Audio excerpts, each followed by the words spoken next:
Locked away in my study, I sit in front of my typewriter with a lit cigarette in hand. The page in its carriage comfortably rests, as it has for a year. A blank canvas turns into a mocking reminder of my incompetence. I glance to the side, my eyes trailing over the empty bookcase I plan on filling with my stories. Instead, it holds bottles of whiskey, a box of shells, my Zippo lighter, and the double-barreled shotgun that Pops gave me as a housewarming gift. I stand up and walk across the creaky floor as I step outside the room. Met with a hallway, I tiptoe to the opposite end, passing another corridor on the right, and quietly push the door open. My wife, Sandy, lies asleep on our queen-sized mattress, wrapped in our quilt blanket and snoring in her pink nightgown. Her black hair is haphazardly strewed across her face as her eyelids flutter.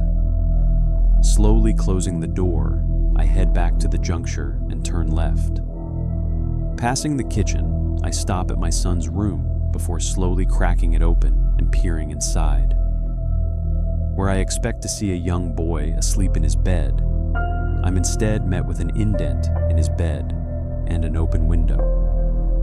My heart beats like a drum as I run over and stick my head outside, catching a glimpse of a skinny white figure carrying my unconscious son in his arms towards the woods. "Duncan!" I scream out as my limbs spring to action. Lunging out the window and breaking into a sprint, I try closing the distance, but it is too late. The figure turns its head and flashes me a toothless red smile as it slinks into the tree line surrounding the property. A few seconds later, I rush into the shrubs where it stood, but I'm only met with sharp thorns and jabbing branches. Over the next few weeks, we make as many posters as we can and scatter them around town. Even the police get involved after enough pleading and send search party after search party into the woods. It wasn't until yesterday that they found something. At least before, I held on to the hope that my poor child had survived or gotten away, but his torn clothes mixed into a pile of meat and bones sealed the deal. My son is dead, an awful death, and it is my fault. If I am just a little faster, if I don't lose him in the woods, then maybe things are different. "Honey, please just be honest with me," my wife begs as I sit on the foot of our bed, her arms wrapped around my chest from behind. "I'm not saying it's your fault. I just want to know what happened that night." For the 100th time, something with pale white skin carries him into the woods. I speak through gritted teeth while pushing her arms off me.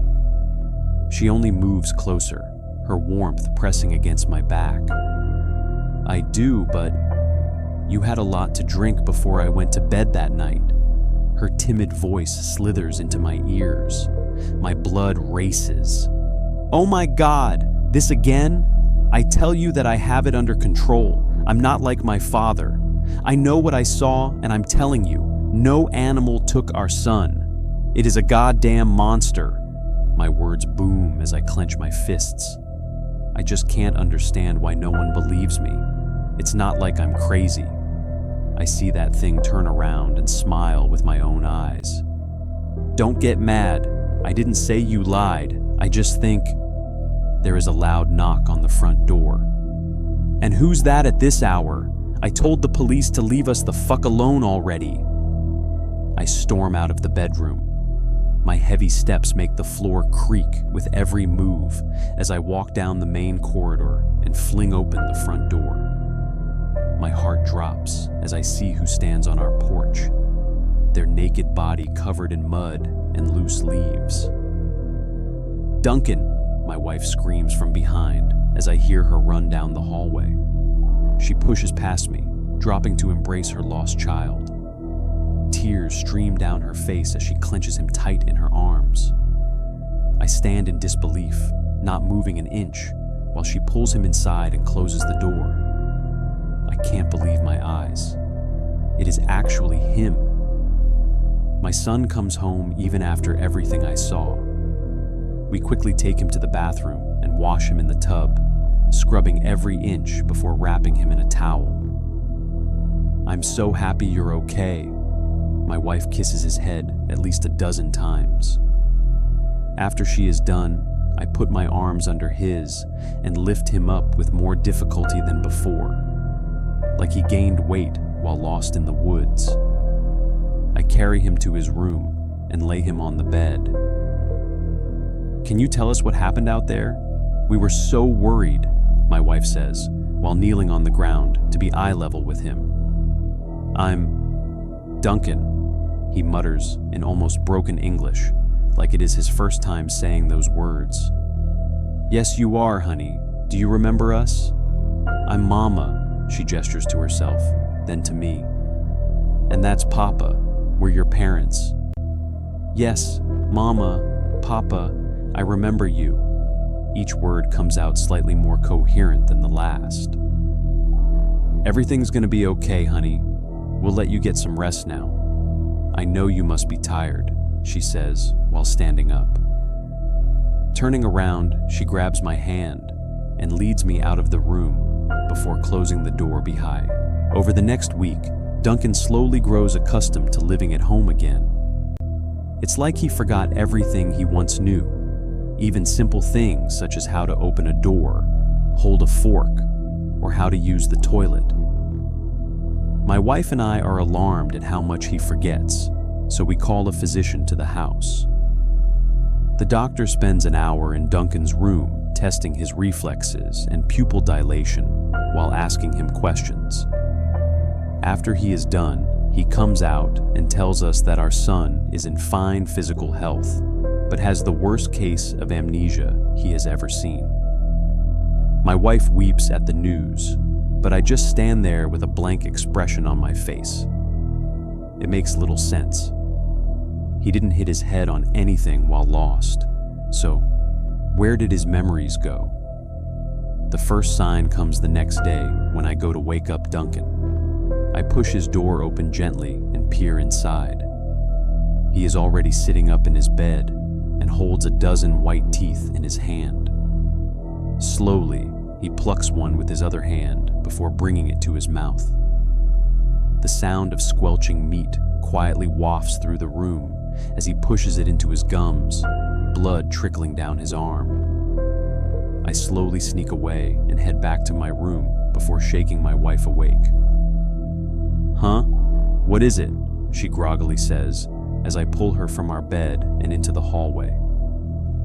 I quietly lead her to our son's room, but by the time we get there, he's already standing up and changing clothes. Noticing us watching him, Duncan looks me in the eye and flashes a wide smile. Every tooth is in its right place. "I know you're still happy he's back, but it's early and I still want a few more hours of sleep," my wife says while walking back to our room. I stay close behind her as I follow, waiting until we're inside before closing and locking the door behind us. I grab her hand and sit with her on the bed. "Sandy, there's something wrong with Duncan. I don't know how to explain it, but I know that something happened in those woods." I lock eyes with her. "I wake you up because I see him putting his teeth back in his mouth. It's like they all fell out and he forces them back in. Plus, there is the meat they found in the woods. They didn't find any teeth in it, did they?" She recoils for a moment, then stands up. "Why do you have to keep making things up about our son? First, you said some monster whisked him away, and now you're saying that all his teeth are falling out? I just saw him smile 2 minutes ago," she says, before storming out of the room. I lie back on the bed and look up at the ceiling. No, this can't just be in my head. Besides what I saw the night Duncan was taken, there is the viscera in the woods, his abnormal weight, sudden amnesia, and now missing teeth. I think and think, but the only thing I know is that I will never convince my wife. She just doesn't see it like I do. She doesn't know what I know. I'll have to show her what Duncan really is. Later that night, I sneaked out of bed after hearing Sandy snore. I creep across the hallway and into my study. Slowly walking up to the bookshelf, I grab my whiskey bottle, pop it open, take a hefty swig, then snatch the shotgun and pocket a couple of shells. Leaving the room, I creep towards my son's door, shotgun in hand, as I load 2 shells in its chambers. Gently pushing the door open, I slink inside and raise the gun. My son lies on his bed, facing away from me. Slowly moving to the other side, I am greeted with his eyes already wide open. They stare blankly down the barrel of my gun, then up at me. "What are you?" I ask bluntly, holding the gun steady as I aim down the sights at Duncan's head. "Because you're not my son." "Papa, what do you mean? I'm Duncan." He sits up. "Don't you recognize me?" "Shut the fuck up!" I scream while pushing the barrel's tip against his forehead and pulling back both hammers. "You can't trick me anymore. I know you're not him." Duncan smiles from ear to ear and speaks calmly. "Why can't you accept I'm home and just be happy?" "Because you're not my son. He died in the woods 3 weeks ago," I cry as my finger pulls on the trigger, snapping the hammers down and igniting the primers. Boom.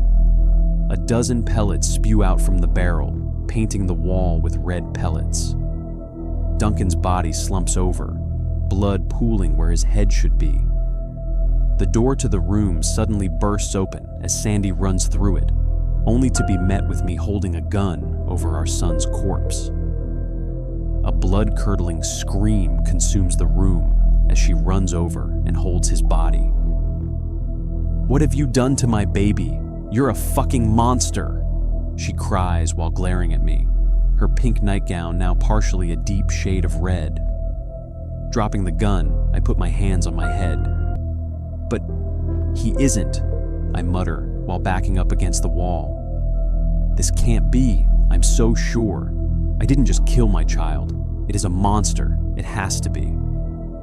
Suddenly, a loud thud rings out as my wife falls to the ground. Running over, I call her name as I check her pulse. "Bum bum, bum bum."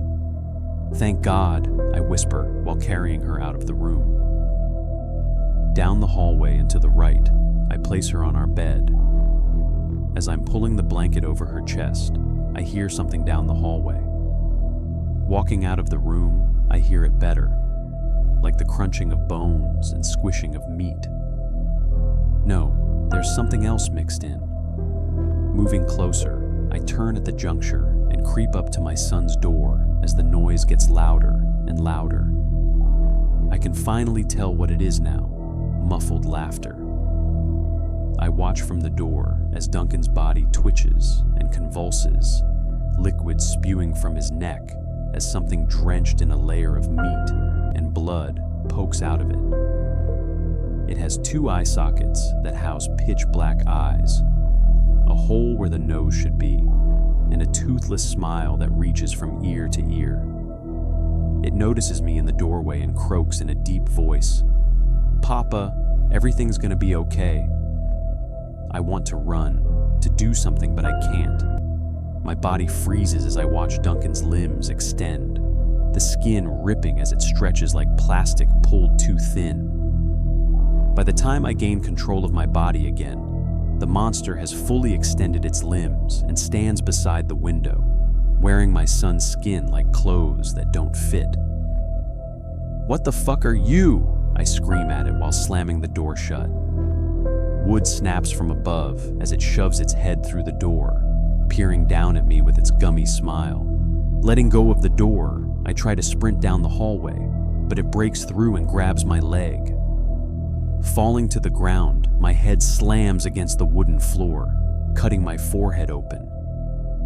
Vision escapes me as I look back to see the creature standing over my body. The last thing I see before blacking out is its abyssal eyes staring into mine. When I gain consciousness, I am still on the ground between my son's room and the juncture. Clambering to my feet, I use the wall to help as I hobble towards my bedroom. My whole body screams in pain, but I shove the feeling down as I turn the corner. The door is closed, not how I left it. I slam my fist on the door while screaming Sandy's name.